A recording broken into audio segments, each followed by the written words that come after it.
Just a reminder, these are all my opinions and are of course subject to change. This is all subjective after all. Discussion is always welcome, just don't be a butthead. I remember it like it was yesterday. The year was 2011. The Rock had just been cast in Fast 5 as the hard-hitting, cold-blooded, sumbitch finding Luke Hobbs. From that moment on, cinema was never the same, because all Hollywood did was shove rock movie after rock movie in our faces, and it's still going. It's a rock fact! Back in 2015 though, we hadn't figured out that the Rock movies typically aren't that good, which explains how the movie we're talking about made $500 million. I of course am talking about the earth-shaking, groundbreaking rumble of a good time that is San Andreas. I unfortunately missed out on the theater experience of this movie, and I think that might have been for the better. For a movie with a budget of $110 million, the CGI across this entire thing looks worse than Into the Storm, which had less than half of San Andreas' budget. I know that The Rock can be a pretty expensive payday, but I can't help but wonder where all this money really went. Oh, that's a lot of money. That's like a quarter of the budget.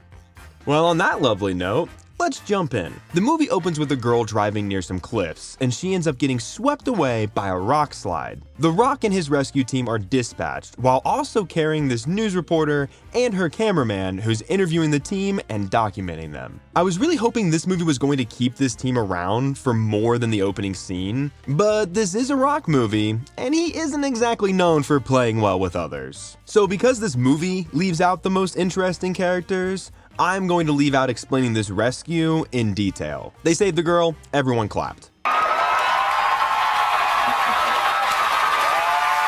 After that, we meet Paul Giamatti's character, Dr. Hayes, who teaches at the California Institute of Technology about earthquakes. Turns out Hayes and his partner, Dr. Kim Park, who is played by Will Yun Lee, who also played a character named Agent Park in the movie Rampage, which was also directed by Brad Payton. On top of that, he also plays another character named Park in the show about the Screaming Doctor. I am a surgeon! I am a surgeon! I'm starting a conspiracy that these characters are all the same person. So Hayes and Park head to the Hoover Dam because they believe they finally found a way to predict earthquakes similar to the way that we can predict tornadoes. While at the Hoover Dam though, a bigger than expected earthquake hits, and while rescuing a girl, Park is swept away by the dam. That's okay though, because he survived and then went on to be Agent Park hunting giant animals before retiring as a doctor at a hospital. Some people say that, but you know, it's just a theory. Because of the earthquake, The Rock is called in to help support the rescue efforts, which ruins his plan to drive his daughter Blake up to her college. This is all while Emma, The Rock's ex-wife, is about to move in with her new boyfriend, Daniel. Comment down below which of the following you think will happen. So because The Rock can no longer take Blake, Daniel offers to take her up to San Francisco on his private jet and then drive her up to college after he handles some very important business. In San Francisco at Daniel's office, Blake meets brothers Ben and Ollie, who are taking a vacation in the city after Ben interviews for a job at Daniel's company. We cut back to Hayes as he talks to a reporter about what he's discovered at the Hoover Dam, but while doing so, his student barges in to tell him that they've discovered something. Hayes puts the pieces together and determines that the San Andreas he said it! Fault line is going to shift the entire tectonic plate. Unfortunately, he learns this a little too late because before he can warn anyone, the earthquake starts to hit. Bad timing for Emma, who is currently having lunch with Daniel's horrible sister on the top floor of a restaurant. Lucky for her, The Rock is flying his rescue helicopter nearby, and when the earthquake hits, she just so happens to be on the phone with him so he can go and be the hero. I'll get this out of the way now. This movie has the thickest plot armor on all these characters. It kind of makes everything they go through a little funny, and intentional or not, it makes the whole movie better. Now, because of the fault line, the earthquake that hit Los Angeles is going to hit San Francisco,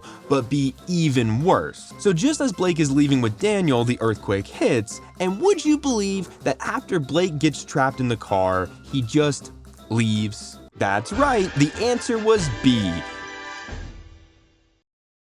Daniel decides to save himself and ditches Blake after he realizes he can't lift the concrete off the car. Another cliche new boyfriend is an asshole character. At the same time, the earthquake in Los Angeles is still happening, and after the evil stepsister pulls the best magic trick and disappears, The Rock comes to save Emma. After a close shave with fire and falling buildings, the two escape the collapsing skyline just in time. I know the CGI isn't the best, but the scale of destruction we get to see as The Rock flies in is pretty good. Blake was also able to get in touch with her dad, which puts The Rock and Emma on a course to save her. Ben and Ollie arrive to save her moments before the car caves in. Blake and the boys escape the parking garage and survive an aftershock and get to an electronics store so they can contact her papa once again. She tells them that Daniel left her, and they come up with a rescue plan. I did laugh a little when Emma then calls Daniel's phone and leaves a message saying, "You left my daughter?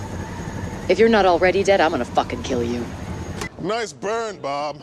Then we get a scene of Daniel literally pushing a guy out into destruction because the movie still needs you to know that he's a bad guy. These types of characters are so funny to me because in my mind, they only exist because the good guy can't exactly fight a storm or an earthquake. When The Rock rescued Emma, his chopper took a hit, so even though they are only halfway, their helicopter poops out. They crash land and steal a truck to get back on the road because nothing will stop The Rock from saving his daughter. Turns out he had a second daughter and she drowned in a river rafting accident, which is why he's so driven to save everyone because he couldn't even save his own daughter.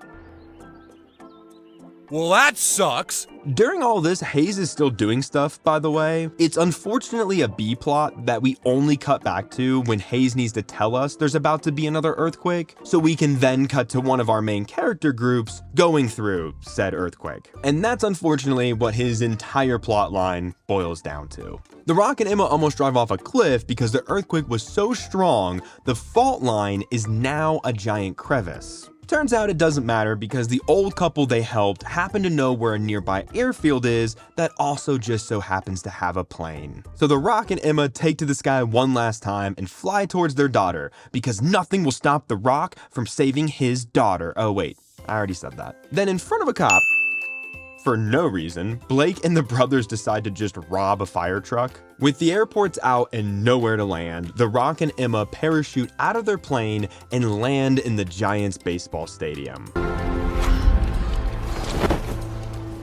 It's been a while since I got you to second base. Oh man, you're just ruining it. Look at my lips, you're ruining it. Another earthquake hits, and because The Rock is such a hero, Emma slowly starts to fall back in love with him. Ben, on the other hand, takes some glass to his leg as the trio head to a building for better shelter. Then we get the scene that I fully believe was inspired by Fast and the Furious, because after The Rock and Emma steal a boat, all the water in the bay starts to get pulled back. They speed away just in time to see a giant tsunami heading right towards them. Normally, I wouldn't do this, but this sequence is so poorly CGI'd and ends in the funniest kill I've seen in one of these movies. I feel like I need to just show you the whole thing. Show me to me, please. So here it is, but to avoid copyright, I put funny music and sped it up. Enjoy.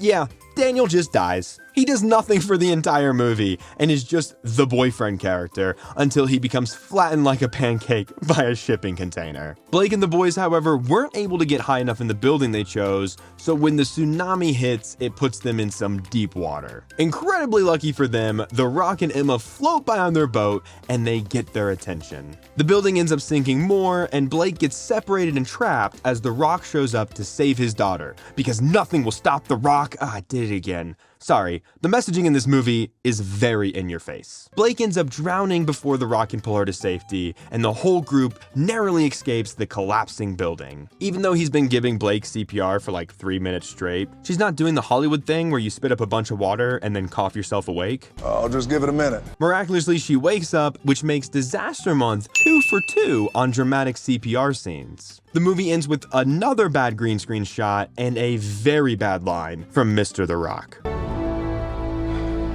Now we rebuild.